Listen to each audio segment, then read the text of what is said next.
Kan. Dan kita sampai pada segmen terakhir, sepertinya Bapak-Bapak sekalian sudah tidak sabar melanjutkan. Tapi saya lempar ke Mas Nova, closing statement, singkat saja Mas. Saya kira harapan publik pada Pak Prabowo masih cukup tinggi dan itu perlu dijawab segera dengan kalau memang ada reshuffle dijawab dengan menteri-menteri. Saya mau tanya, harapan publiknya itu ada reshuffle apa enggak? Harapannya itu ada perbaikan kinerja. Oh, Oke, Gitu. silakan lanjutkan Jadi Mas Nova. harapannya adalah itu tadi. Jika memang terjadi reshuffle maka harapannya adalah terjadi perbaikan kinerja dan itu berbagai macam program-program yang harus dievaluasi, terutama karena selain dijalankan dengan katakanlah sembrono, juga komunikasi publik pemimpin-pemimpinnya yang bermasalah. Jadi itu catatan-catatan di media sosial. Catatan media sosial, Mas Umam, terakhir dari Anda.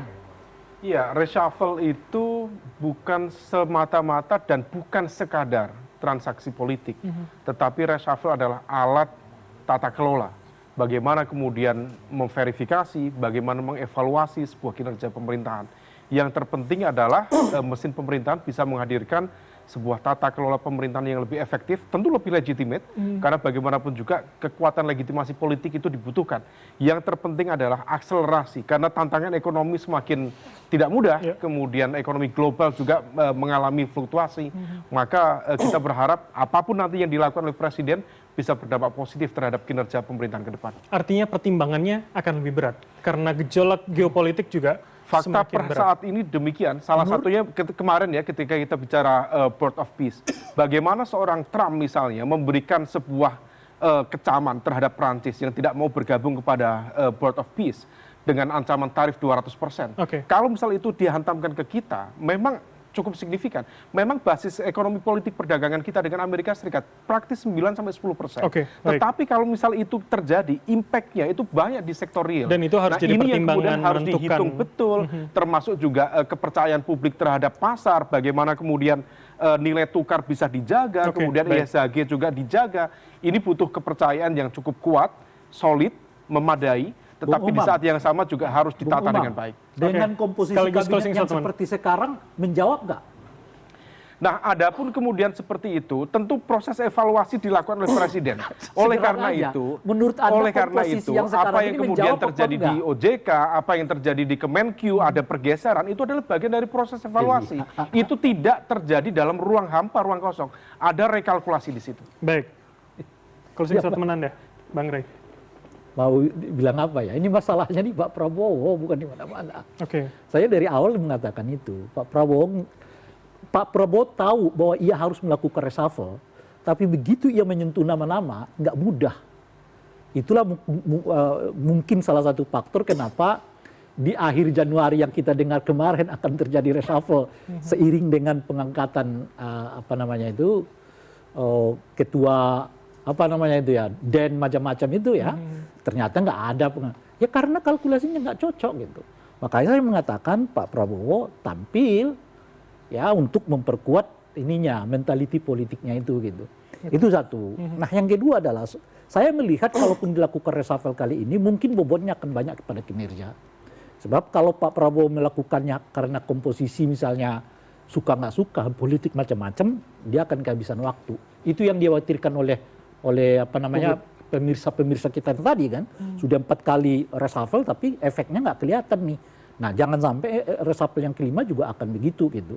Nah yang ketiga, singkat saja yang ketiga ini adalah saya melihat bahwa Pak Prabowo ini terkungkung dengan apa yang disebut sebagai politik harmoni.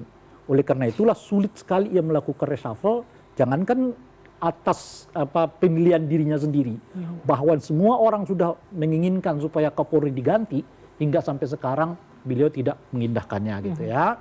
Dan ingat loh ya, masalah utamanya lagi-lagi ke Pak Prabowo, sebab kalau apapun yang dikeluarkan oleh menteri ini, kalau Pak Prabowo nggak konsisten pada keputusannya akan sulit. Contoh paling konkret nih yang terbaru kan, beliau mengatakan 12 perusahaan yang dinyatakan izinnya di Sumatera itu tiba-tiba boleh kerja lagi.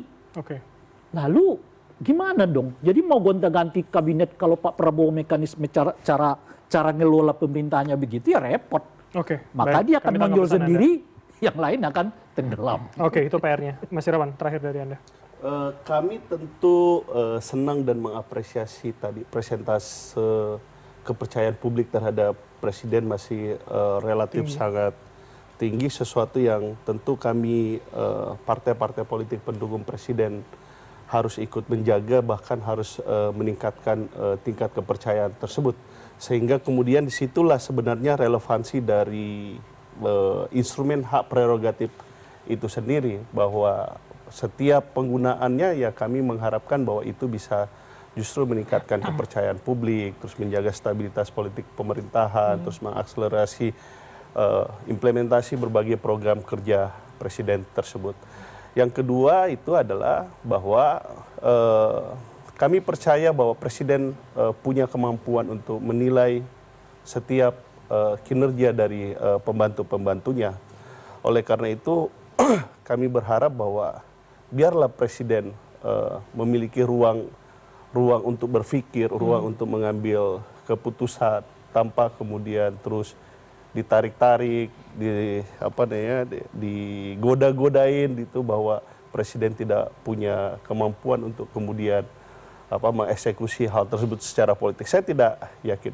Presiden Prabowo adalah presiden yang kalau kita lihat setahun pemerintahan atau hampir 1,5 tahun, banyak hal yang dia eksekusi secara berani. Kaitannya dengan tadi misalnya Pak Kapolri, ini kan salah satu isu yang terus-menerus didorong dilakukan penggantian. Oke, artinya justru waktu akan menjawab ya. Waktu Pak Sigit itu menurut kami prestasinya bagus banget loh. Prestasinya bagus banget, mengamankan pilek-pilpres serentak, pilkada serentak, dan lain sebagainya. Dan kami berharap itu tidak terulang seperti yang terjadi terhadap Jenderal Sutarman yang masih 8 bulan jelang pensiun terus kemudian dilakukan penggantian. Ya, kalau saya pribadi ditanya, saya berharap Pak Sigit diganti pada saat jelang masa usia pensiunnya supaya tidak ada lagi persoalan seperti Jenderal Sutarman. Jadi kalau ditanya Golkar, sukses nggak kabinetnya? Sukses. Kalau ditanya Demokrat, sukses nggak perwakilan Demokrat di kabinet? Sukses. Semuanya mengatakan yang sukses. Lalu siapa yang mau diganti? Oke, baik. Saya kira ini situasi yang sulit yang juga dihadapi oleh presiden-presiden dengan dukungan parlemen yang rendah ya. Demokrat menghadapi di 2004 gitu ya. Pak Jokowi agak beda karena ketika itu 2014, 2019 PDIP menjadi partai pemenang gitu ya. Dan ke depan memang kita harus pikirkan secara serius apakah memang kita akan betul-betul menerapkan pencalonan presiden 0%. Karena sebagai ilustrasi seperti ini. Kalau nanti terpilih presiden yang tidak memiliki partai di DPR, dia akan menghadapi situasi yang sulit sekali gitu ya. Dan saya kira kita terhadap reshuffle kita beri kepercayaan yang penuh kepada Pak Presiden Prabowo untuk benar-benar melakukan reshuffle dengan tinjauan-tinjauan kinerja atau evaluasi-evaluasi yang menurut Presiden baik untuk dilakukan, sehingga pertimbangan-pertimbangan politik pasti ada, tapi mudah-mudahan itu bukan jadi pertimbangan utama. Tapi selalu ada yang ideal dan apa yang terjadi dalam setiap kebijakan-kebijakan politik. Dan kita tunggu jawabannya saat memang reshuffle itu terjadi. Terima kasih Mas Arya, Bang Rey, Mas Nova, Mas Umam, dan juga Mas Irawan. Kami akan kembali di hari dan waktu yang sama di minggu depan. Untuk itu saya Bram Herlambang pamit undur diri.